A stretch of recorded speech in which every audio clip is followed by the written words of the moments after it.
7 horas con 38 minutos. Saludamos al doctor Gustavo Vega Delgado. Él fue presidente del Consejo Nacional Electoral, actualmente es rector de la Universidad Internacional del Ecuador. Doctor Vega, muy buenos días. Iniciamos una nueva semana en Ecuador con novedades como siempre.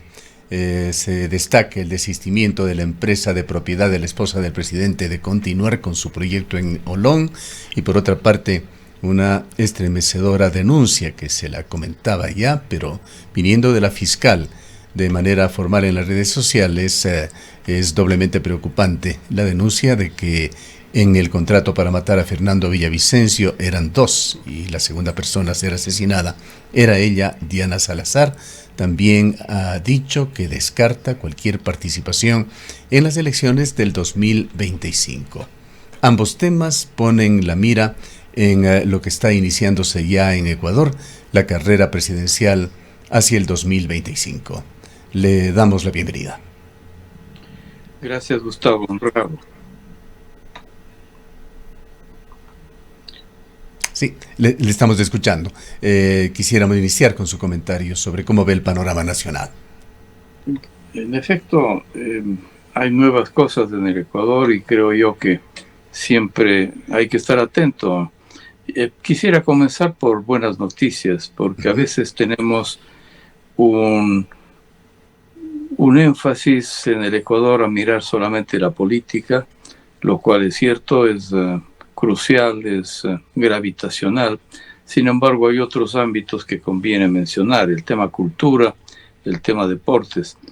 La Casa de la Música en Quito no se suspenden sus actividades, cada semana hay cosas nuevas.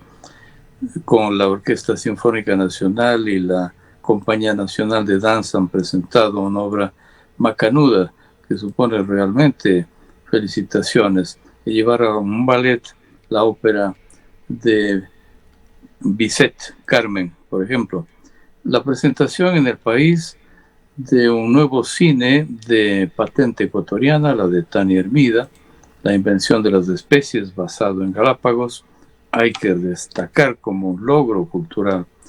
Y también el tema del teatro está muy activo. Las empresas culturales están resucitando después de la pandemia y de la crisis política que sin duda invadió el Ecuador. Y finalmente el deporte. Hay noticias buenas en los campos distintos al fútbol, que suele ser el que concentra motivaciones y actividades. Nos alegra mucho a los ecuatorianos que un nuevo exponente del deporte del ciclismo brilla ya en contextos internacionales. Empiezo por buenas noticias. Pero claro, las noticias siempre son agridulces en el Ecuador. En el tema político preocupa hondamente, ciertamente, el hecho de que haya habido un escándalo de proporciones en que los permisos ambientales para edificar un complejo significativo, talando manglares y algarrobos en la zona de Olón, de Santa Elena, haya sido, sin embargo, finalmente desistido de sus inversores, y que nada menos y nada más que son los propios estamentos ligados al grupo familiar Noboa. Otro tema que ciertamente es importante para el Ecuador es el hecho de que finalmente el Hotel Quito, patrimonio del Ecuador, mediante acciones cautelares y la presencia permanente de la Comisión Nacional Anticorrupción, de la cual soy miembro, junto con vecinos del barrio, yo diría la Embajada de Estados Unidos en Quito, que es un inmediato vecino, los exalcaldes de Pichincha y de los más significativos exalcaldes de Quito han estado presionando juntos, lo hemos estado haciendo hasta que finalmente se desistió de que pueda edificarse un bien patrimonial de esa naturaleza, una vez que fue en forma oscura vendida con un intermediario extraño a una empresa china. Son noticias positivas. Y otra buena en favor de la esencia, de la transparencia y de la ética, 2 sanciones ejemplarizadoras, Gustavo, la impuesta por el Tribunal Contencioso Electoral tanto al actual alcalde de Quito como al expresidente del Consejo de Participación Ciudadana por hacer propaganda, TikToks, propaganda, publicidad con candidatos, lo que está expresamente prohibido. $9,200 para el alcalde como multa y 22,000 para el señor Alambert Vera, expresidente del Consejo de Participación Ciudadana. Son buenas noticias, yo diría, desde el punto de vista de la moral pública. Pero concentrándonos en el tema que usted menciona en su pregunta, sin duda la fiscal general de la Nación ha dado publicidad, ha dado al público la versión de que conoce, que estaba dentro de la lista de los que deberían ser asesinados por no convenir a las mafias ligadas al narcotráfico del Ecuador. Es una de las mujeres pivote, bisagras para poder lograr la lucha contra la corrupción. Creo que en los últimos meses se ha desenvuelto con suma valentía, descubriendo varios escenarios que han sido soterrados y silenciados. Uno de los últimos, la sorpresiva visita de la Fiscalía a una fiesta de dudosa reputación, en donde inclusive un hijo de un expresidente del Ecuador, aquel precisamente que hiciera $1 millón en ejercicio del poder de su padre en las aduanas, está ahora detenido. Esas fiestas que similan inclusive algo parecido a la fiesta de los bañistas en la piscina de Miami, en donde se dan cita para beber y pactar oscuros intereses. Yo creo que son cosas nuevas que en efecto el Ecuador está viviendo estos días, entre lo bueno, lo malo y lo feo.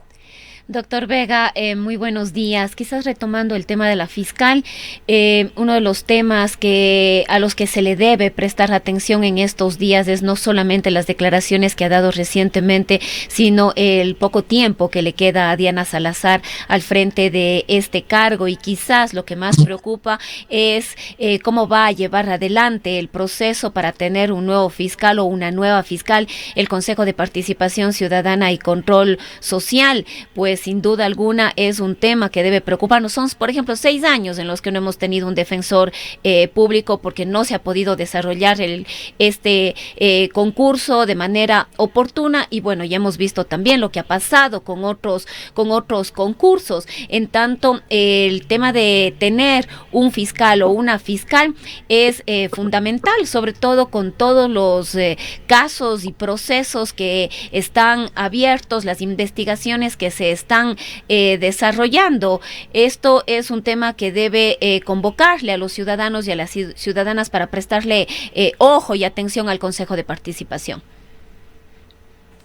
Coincido, Rosana, en efecto, buenos días, que es un tema sumamente delicado porque el periodo de la fiscal se termina. Me alegré escucharle a Gustavo que hay declaraciones que no tendrá intereses políticos la fiscal general de la Nación. Yo creo que ese es un tema importante para dar transparencia a la gestión. No es un salto, una pértiga, una suerte de comodín, alguna función pública para saltar a intereses oscuros y protervos. Y ciertamente hay que estar atento porque en este país, en donde la institucionalidad no se cumple, son pactos entre partidos que no tienen líderes, que tienen jefes, que tienen jerarcas, caciques. No hemos evolucionado a una línea de desarrollo de los partidos para que ellos tengan verdaderos líderes. Entre líder y jefe existe un abismo sideral. No hemos escapado de la vieja herencia de que Alfaro, García Moreno, Velasco Ibarra, Correa, por citar unos pocos, han ejercido un papel hegemónico y que, claro, sus dictámenes son simplemente verticales y piramidales. Febres Cordero. Yo creo que inclusive entre los últimos presidentes del Ecuador, a lo mejor con una sola excepción, pues el resto han sido simplemente pues una mezcla de caudillos y caciques, una amalgama ciertamente de herencia tanto indígena como española, que no nos permite evolucionar. Por tanto, hay que estar atentos a cómo se cocina, entre comillas, esta etapa previa a la designación de la fiscal. Y por cierto, tenemos un dogal, un serio conflicto, que no puede ser todavía dado de baja de la Constitución de la República, el Consejo de Participación Ciudadana, que es un parto de los montes. No ha habido posibilidad legal de darle de baja. Y a través de esta entidad y en diálogo con la Asamblea se propician las elecciones y designaciones finales de los organismos de control, de regulación, Fiscalía, Procuraduría, por cierto, Contraloría, la Superintendencia y otras claves en el Ecuador. Y mientras esté contaminado el Consejo de Participación Ciudadana, no hay buenos vientos, no hay buena predicción de cómo se logren en el país nombramientos claves. Además, no hay reglas claras todavía con respecto al nombramiento de un cargo tan crítico como el de la fiscal general del Estado. Solamente se sabe que hay un borrador en este cuestionado Consejo de Participación Ciudadana y Control Social. En efecto, Gustavo, y más aún, yo creo que habiendo sido dado de baja el concurso para jueces y reinstalado otro que aparentemente pueda ser más transparente, también la sombra sobre la legalidad de un proceso de concursos se cierne en el Ecuador. No olvidemos que el ahora procesado en el estado de Florida, en Estados Unidos, el ex contralor Carlos Pollitt, era el contralor 100 sobre 100. Pues se hacen concursos amañados con preguntas de un banco tal de sedición contra los otros candidatos para favorecer a alguno. Y también es todavía muy difícil saber cómo Noboa, Nebot y Correa mantendrán o parcial o totalmente la ruptura de la cual ya fue publicitada, porque el Partido Social Cristiano, ADN y Revolución Ciudadana se unieron para poder lograr mayoría en la Asamblea. Sin embargo, luego de varios acontecimientos, inclusive el desaguisado proceso de invasión, usar esta palabra, de las fuerzas del orden ecuatorianas ordenadas ni siquiera por ningún ministro, sino por el presidente del Ecuador, en la Embajada de México, después de aquellos incidentes tan bochornosos por el mundo internacional, y que tanta factura, inclusive moral y económica, le está pasando al país, no sabemos qué vaya a pasar con esta alianza Noboa-Nebot-Correa. Y allí en la Asamblea ya hay erosiones, hay sin embargo intentos a lo mejor en temas parciales de estar juntos, pero en lo fundamental se ha anunciado una ruptura. Y eso va a ser difícil para el manejo civilizado del poder a nivel del poder legislativo. Hay también otro organismo que es muy importante de hacer un seguimiento y que usted lo conoce muy de cerca, pues fue presidente del Consejo Nacional Electoral. Se cumplen ya 5 años del nombramiento de los vocales en ese organismo y también se están dando pasos para renovar, pero mientras tanto los calendarios electorales por diversas situaciones continúan, pasamos la consulta popular, el referéndum y viene ya las elecciones sin que se defina la renovación en ese consejo. Y hay también ciertos temas que generaron inquietud, por decirlo menos, en el país. Ese nombramiento que hizo el presidente de la República de un hermano de Diana Atamaint para un consulado en los Estados Unidos, tema que ha sido también criticado y visto con preocupación por los nexos extraoficiales que podría haberse generado. En efecto, tráfico de influencias. Mientras en España apenas una carta que la esposa del presidente Sánchez recomienda a determinada persona para algún cargo está considerada como una situación delicada en el gobierno del país ibérico, y el presidente Sánchez anuncia un periodo de reflexión sobre el tema. En el Ecuador y en otros países nadie se mosquea por un tráfico de influencias evidente que a cada momento ocurre. Yo diría que no solamente es el caso de la presidenta actual del Consejo Nacional Electoral, en donde habría una especie de alianza para poder trabajar con el gobierno, lo cual es ilícito e inmoral.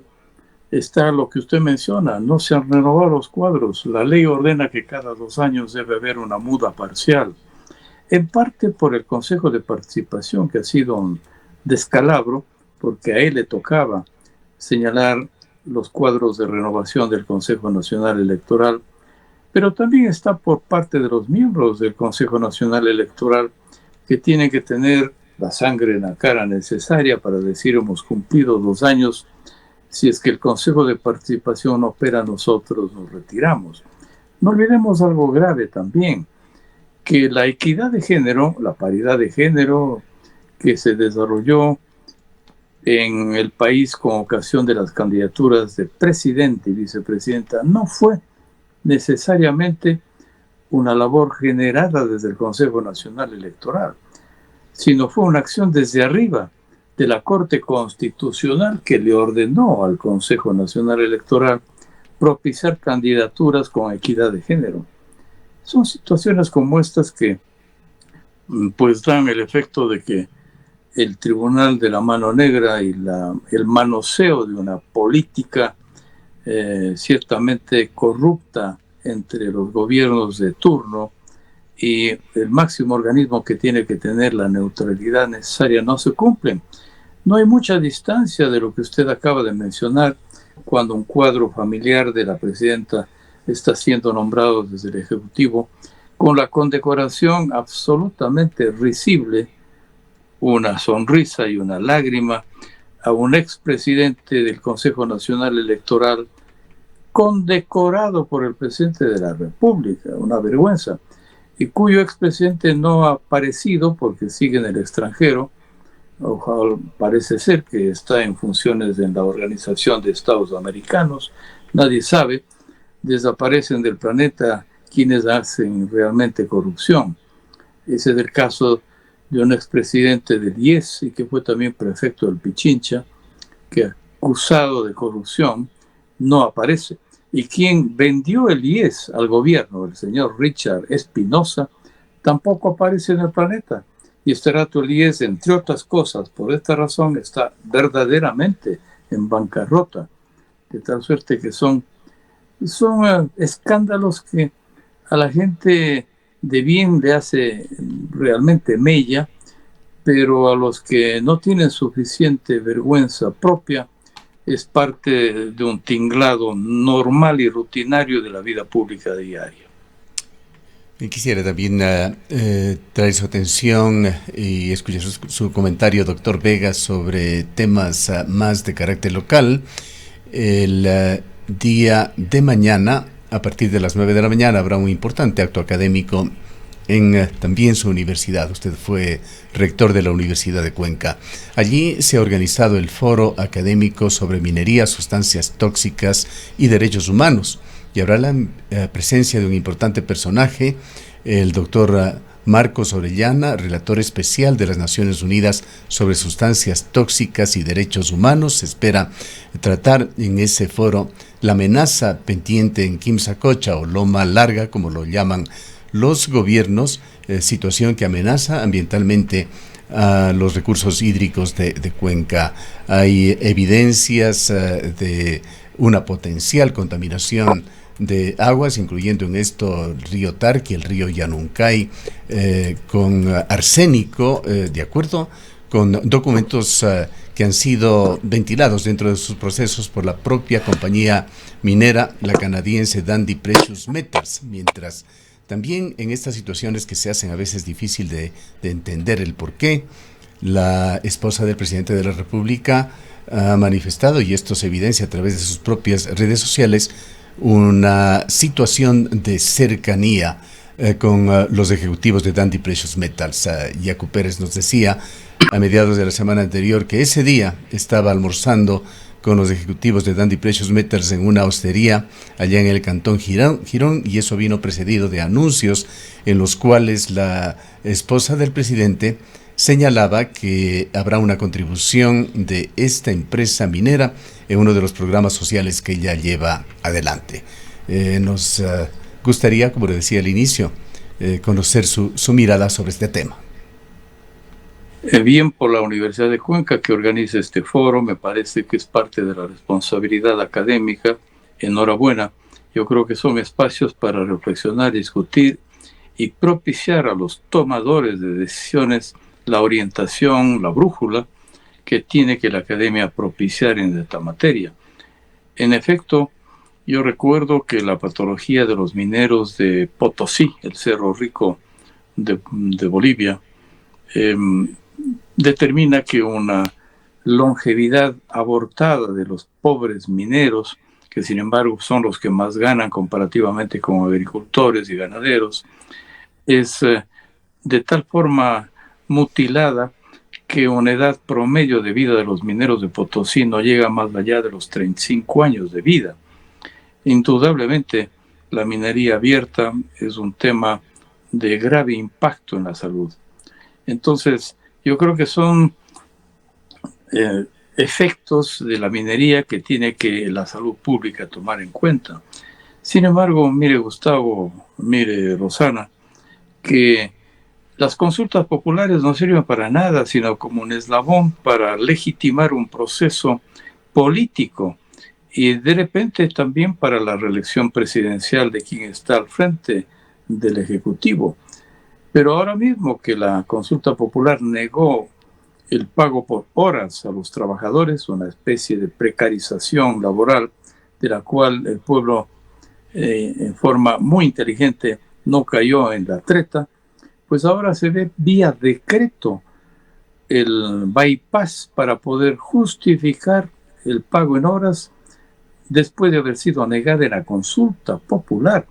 Igual pasa con la minería, tanto a nivel de Chocó Andino en Pichincha como en el Yasuní, que se negó en la consulta popular anterior la extracción minera, y en el caso del Azuay, que el más del 80% de los azuayos cuencanos negaron la minería extractiva, se ven bypasses, se ven chaquiñanes podridos, muy perversos, para poder burlar la consulta popular. Ahora, doctor Vega, hablando justamente de consultas populares, usted estuvo al frente del Consejo Electoral Transitorio y fue una gestión suya la que permitió avanzar con una de las consultas populares que se desarrollaron acá en la provincia para que los azuayos, las azuayas puedan pronunciarse realmente en torno a si queremos o no minería, sobre todo en los páramos. Ahora la empresa, la Dundee Precious Metals, ha interpuesto una demanda de inconstitucionalidad a esta consulta que se llevó a cabo en Girón. La audiencia va a desarrollarse el día de mañana, con lo cual la empresa minera y con un aval incluso de la Procuraduría General del Estado intenta dar de baja esta consulta, declararla inconstitucional y por supuesto con ella también los resultados en los que mayoritariamente la población dijo que sí al agua y no a la minería. ¿Qué nos puede comentar usted al respecto? El poderoso caballero es don dinero. Yo tengo mucho afecto y gratitud con el Canadá, sobre todo con Quebec, en donde me formé durante largos años. Tenemos ejemplos muy importantes de desarrollo equitativo en favor del medio ambiente, de la academia, de la empresa. El país más rico en agua del planeta, Canadá, país enorme. Quebec tiene la superficie de Argentina entera. Tengo mucha gratitud, me formé en la Universidad de McGill. Sin embargo, eso no obstaculiza para ser crítico de la transnacional minera que tiene Canadá, como también lo tiene la República Popular China. Y esa empresa de la cual tenemos que librarnos legalmente en Girón, también hay que acompañarla a otra importante, IAMGOLD, de patente canadiense, penosamente, Y yo diría que en ese orden de cosas, por encima de la situación de la vida, que significa el agua, los páramos, los humedales, y que por encima de la ley y de las consultas populares, la presión que tienen, el poder que tienen las organizaciones transnacionales mineras son de un alcance impresionante. Yo diría que en eso hay que tener toda la fortaleza para poder combatir lo que ha sido tan dañino para el Ecuador. Y en el caso local, como decía Gustavo, no olvidemos que el alcalde de Ponce Enríquez, geografía que pertenece a la SUAY, fue asesinado, igual que otro alcalde, en donde las minas son un factor poderoso de poder perverso en Portobelo, antes provincia de Loja, ahora provincia del Oro. Sí se debate un tema muy duro, lo dice la prensa actual, frente a la minería artesanal y también la minería extractiva. Los pueblos en general tienen, como en las Quimsacochas, como en Loma Larga y en otros lugares de la SUAY, mucho que hacer para defender lo que el futuro de sus hijos y su historia le deben enrostrar a las actuales generaciones. Hay mucho que hacer para evitar que realmente este maniqueo poder entre la vida política y la vida privada se ejerciten. De pronto es grave que una nueva amenaza de utilización del poder político gubernamental se ciña sobre el presidente Noboa, que ahora mismo emprende una gira cuestionada, pálida, algo oscura, la agenda no está clara, en Francia, Italia y España, mientras realmente el país se debate en temas gigantescos, buscando inversión extranjera. Pero si la inversión extranjera ha colapsado por la falla de este gobierno y de los anteriores, 2.500 millones de dólares puso el ecuatoriano en el exilio en el 23. Nunca ha habido una cifra de esa naturaleza. De tal suerte que mientras han colapsado las inversiones extranjeras en el Ecuador, las remesas de los ecuatorianos en el extranjero han salvado buena parte de la economía familiar en bancarrota en el país. Doctor Vega, culminemos con asimismo un breve comentario sobre la deriva de la incursión de Ecuador en la Embajada de México. En 2 días viene una más de las consecuencias. Se cierran las oficinas diplomáticas que aún mantenía en 2 ciudades mexicanas Ecuador. Ahora, los ecuatorianos que requieran servicios diplomáticos tendrán que referirse a oficinas en otros países. ¿Cómo ve esa situación?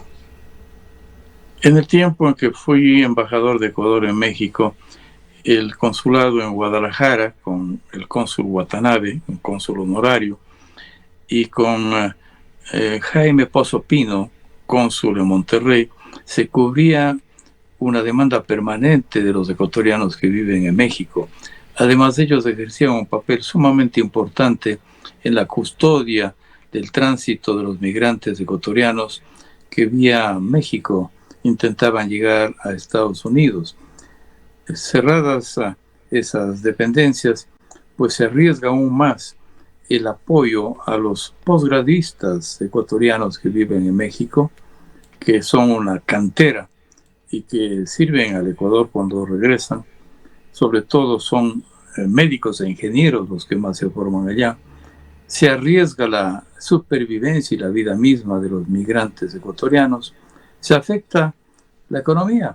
El Ecuador le vende sobre todo a México ahora cacao y México le vende insumos de medicamentos. Yo diría que es un impacto demoledor. Por cierto que hay fallas, errores garrafales de ambos presidentes. El de López Obrador en haber calificado de asilo político a alguien que está procesado y evidentemente un delincuente probado para la justicia, porque hay asilos de asilos. El asilo probo siempre es parte del derecho internacional, no así el derecho al asilo delincuencial. Un tamaño error de esa naturaleza del presidente de México al buscar un salvoconducto para que el expresidente Glass salga del país fue un error histórico de México a través de su presidente. Y el del presidente Noboa, en ningún país del mundo se invade una embajada. No preguntó ni siquiera a alguien experto, porque él es un novato en todas las cosas de la vida, excepto en la economía. Del conocimiento, nada que hablar para él. Ninguna ministra, ningún ministro le asesoró de los impactos.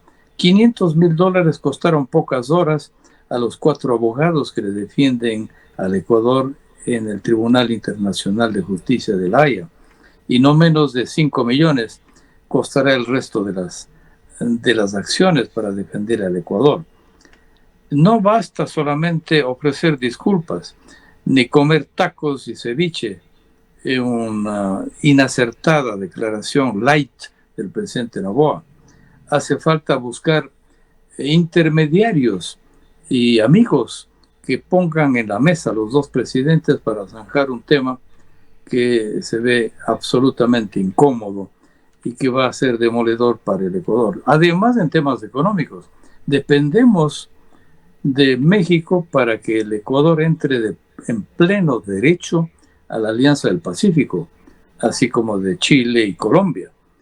Pero sin México, nuestro ingreso a la Alianza del Pacífico, que es el océano del futuro, en donde el comercio con la China y los países asiáticos abrirá nuevas perspectivas integrales al Ecuador, se arriesga. Entonces, evidentemente hay errores garrafales que sacar realmente al país adelante después de tamaños errores, equivocaciones, es cuesta arriba. Okay. Muchas gracias por habernos atendido, doctor Vega. Gracias, Gustavo. Gracias, Rosana. Gracias, desde el doctor Gustavo Vega Delgado. Él fue expresidente del Consejo Nacional Electoral, ex rector de la Universidad de Cuenca, actual rector de la Universidad Internacional del Ecuador. Son las 8:11. Cuando Lucía puso su negocio, Crea Emprendedora Coperco.